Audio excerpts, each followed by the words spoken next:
માતાજી બંધનમાં છે એમ જ કે બધે ઊંઠા ભણાવ માતાજીને કોઈ બાંધી શકે કુળદેવ ચામુંડામાં છે અમારા એ ક્યાં હે 45 લાખ તો નવરા કર્યા હવે કો મારા પપ્પા ને આપે સગાભાઈ નથી મામા ભાઈ છે રહી છે એક જ ઘરમાં એક જ બોરો પાણી પીવાનો એક જ રસોડું અમે 2 કુટુંબ અમારી એક ગાડિયા ખૂબ છે રહી છે એક જ ઘરમાં એક જ વસ્તીમાં પણ શું કેવું આગળ એ તો કહો તમને પેલા દાદા એ કહી દો પણ મારે એ જાણીને કઈ મતલબ નથી 5 ગુમરા છે દવા એટલી કરાવી નથી 4 થતા નથી 6 થતા 5 ના 5 થયો પેટમાં જ્યાં ખાકલી દવા પીતો દવા પીએ એક અમારી વાડીએ આતા બેઠા છે બાપુજીના બાપુજી એ અમને આવે છે એના કીધે કામ થાય થતું ટાઈમ એમ કે હું પૂગી ન થતો પછી આ અમર ભાઈ છે એ થોડાક લખણમાં છે હું 2 વાર અહીંયા આવી ગયો પાણી ભાઈ પૂરું થયું હમણાં છેલ્લે એના ખોરીએ ફેરવા દાદા આવ્યો એને કીધું કે હું પાઉં છું મેં કીધું ધરમ હોય તો ધરમ પાય નહીં ના પાય ને ભેરો થોડા પાય એવું તો મારા દાદા વાંય આખું લશ્કર છે મેં એ કીધું તો એ બધું મારે પી કરવાનું તો મેં કીધું તો ઓલો ભોળતમાં બેઠો એ ખોટો એ બધાને છોડાવે તું એમ કહે કે પાય છે એની માથે 2 મહિના ઘાય છે મેં તો તું ધર્મ નો કહો ઘાય હોય તો જેના ખોડિયા હોય એના ખોડિયા કોઈ દી એ તો નામ ગમે એ દે કે હું જુનાગઢના 500 પગથિયા મેં કીધું તું જ્યાં બેઠો 1000 હોય તો હું એવો બધી તો સાંભળેલું ક્યાં છે અંદર જમીનમાં શું પડ્યું 80 ફૂટ કે દાદા એ ભાઈ લખણમાં હતા એટલે હાવ નો બે પણ હું ન માનતો હતો ને બરાબર એ કે મારો ટાઈમ હજી નથી 2 મહિને આવીશ પછી તમે નિશાળને જે માગું એમ દઈશ બરાબર હા તો આવો તારે આપણે માગશું અહીં લઈને આવજો તમને અને ધંધામાં એમ થોડાક દી હાલે થોડાક દી ડીમ પડી જાય કારણ કે ભેરવ એવું થોડી હોય ભેરવ એટલે કયો ભેરવ છે તો પછી એવું ના હોય બધું હું નથી માનતો અને આ હું કઈ ધૂણતો ને ચા ધૂણું બતાવો નથી બધાને જવાબ આપતો આ વાડીએ આતા એક જ છે કે બીજું કોઈ અહીંયા મરી ગયેલું ખરું ભાઈ હા એમ કારણ કે મારામાં એક પીરે આવ્યો અને એક 5 આખરીઓ છે હવે 5 આખરીઓ તો મારામાં ના હોય પીરનું દાદા હમણાં છેલ્લે 1 મહિના ત્યાં કીધું કે મારો ભાઈ બનશે મારી હેરેસ મેં તમને નથી કીધું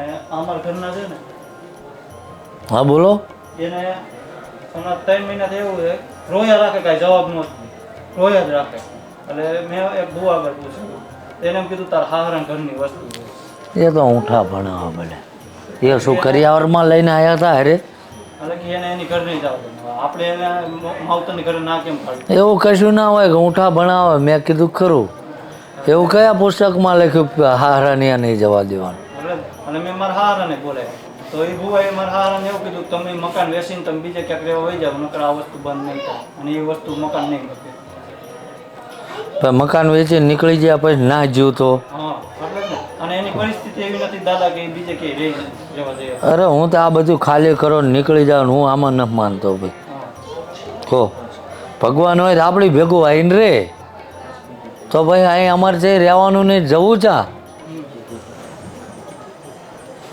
કહો હા એમ સીધા દાદા એમ બધા પડ્યા જ રહેવી હા ને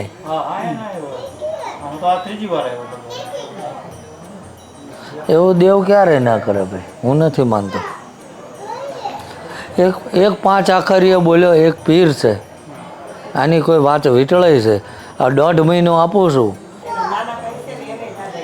હવે બધાનું પછી આખા ગામનું ના બોલ કરવાનું મેં કીધું 5 આખરીઓ છે એટલે 5 થાય છે હવે તમારે માનવું હોય માનો ના માનવું હોય જવા દો તો ભાઈ આપણ તોય પછી છેલ્લે મારી પાસે આવીને મને જ હેરાન કરવાનો ને તો કહું એ માનો ને ના મટે મને પૂછવા આવજો હો જાઓ સુધરતા થાય ને સંબંધ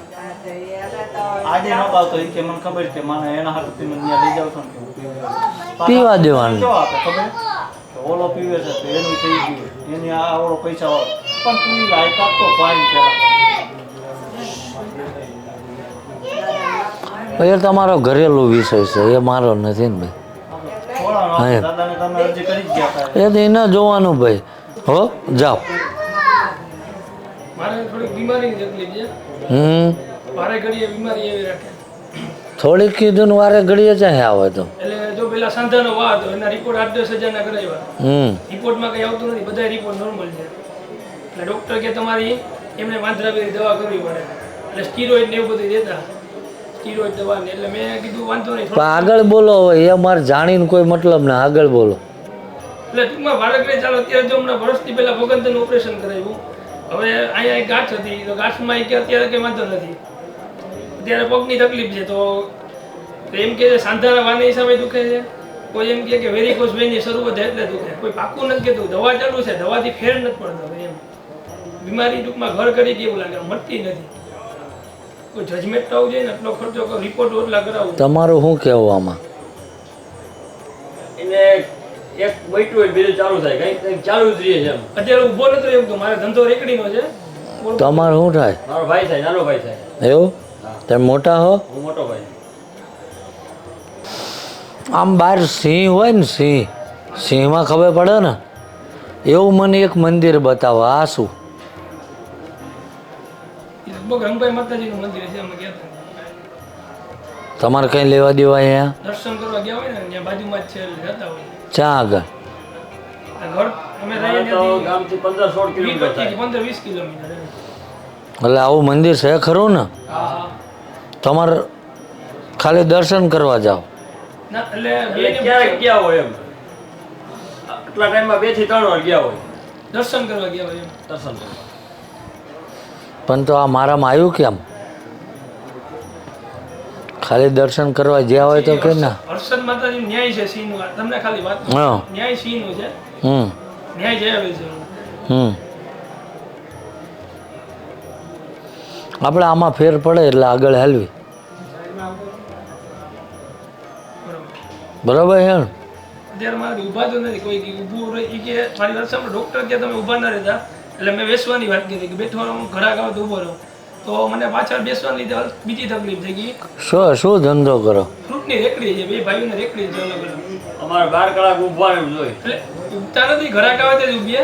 પણ છતાંય ડૉક્ટર કે તમે ઉગતા નહીં. તો ઓકે વાંધો નહીં ઊભીએ. તો બેહવાને કારણે બીજી પાછળની તકલીફ બીજી ઉપડી હમણાં નવી. તો મેં કહ્યું સાહેબ તમે કહો કે ઊભો નહીં બેહો નહીં, તો મારે કરવું શું? કે ઘડીક વાર બેસવાનું, ઘડીક વાર ઊભવાનું, નકર પાછું ઓપરેશન કરવું છે.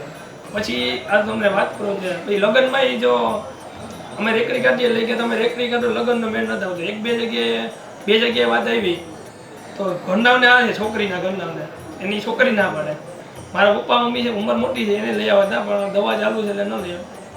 તો એને દવાખાનામાં ટૂંકમાં ભલે ઉંમરના હિસાબે પણ પૈસા દવાખાનામાં જાય કે કોઈને આપણે આમ ખબર ન પડે. કોઈ એમ કે પિતૃ નડે, કોઈ એમ કે કુળદેવીનો પ્રશ્ન છે, કોઈ એમ કે હુરાપુરાનો પ્રશ્ન છે. બીમારી કોઈ પકડાતી નથી એમ. હા તો બેન કરી દઉં છું બધું આ, પછી ગોતવી આપણે. સમજી ગયા ને? હા એમ. હવે દવાખાનેથી તો થાકી જ ગયા. બહુ દવા પીધી, બહુ.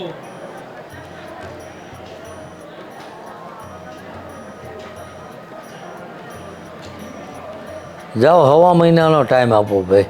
બરોબર. અને તમને ફેર લાગે અહીંથી જાઓ પછી હા. તો બુકિંગ ના થાય કંઈ નહીં, દર્શન કરવા આવી જવાનું. હો જાઓ. આ મારા ભાઈ અને મને આ સફેદ દાન એ જ આવી ગયું બેન. આવી ગયું. હા જાઓ. લગ્ન છે, આ ભાઈ લગાવી દીધી, મેં ભાઈ રાખી દીધી, માતાજી હાથા થઈ એવા બધે નામે મકાન હતા એ મૂકી દીધા, બીજી જગ્યાએ બનાવ્યા તો સ્થિતિ છે એની રંડા પકડ મોટા કર્યા તો એને પણ બોલી નાખે છે. પછી રેડા તો માં તો બધાને એક જ હોય ને ભીડે એમાં. એ બાર એ ક્યાં હે 45 લાખ તો નવરા કર્યા હવે કહો. એમનામ ગાંડા થઈ ગયા. આટલા તો રીડાય ના પડે ભૂડ્યો તો પૈસા તમને વપરાઈ જાય એટલા. અમને આવવા માટે ખૂબ જ હતા એટલી તક બે તો ગાડીઓ તો જ નાખી એક જોરાઓમાં. તો એને આપી દીધી નવી સ્પ્લેન્ડર શોરૂમ ભેરાવ ખોલ્યો ને મેં લીધી ને એને આપી દીધી દાનમાં. ભુવાના? હા. હા. કે અમને સારું થઈ જાય તો માંગી ગાડી આપણે હાલ્યા જાવ અમે હાલી ને જાય. હવે અમારો રસ્તો રસ્તો થઈ જાય દાદા આગળ બેસી જવાનું અને 1 મહિનો જે છે એ ભાઈ ઊભું રાખું છું. આમાં શું છે કે જે તે આવ્યા ને એ ગરમ ચીપિયા કરીને તમને અડાડીને જ્યાં મટાડ્યું નથી, ફોટલા જ પાડ્યા બધાય. બાપુ દાન દે અંદર આપ્યો જાવ. તે એટલે જ ચીપિયો બોલું છું તારો, તમે સમજ્યા નહીં. દાદા ફોટલા કરી દીધા નતો.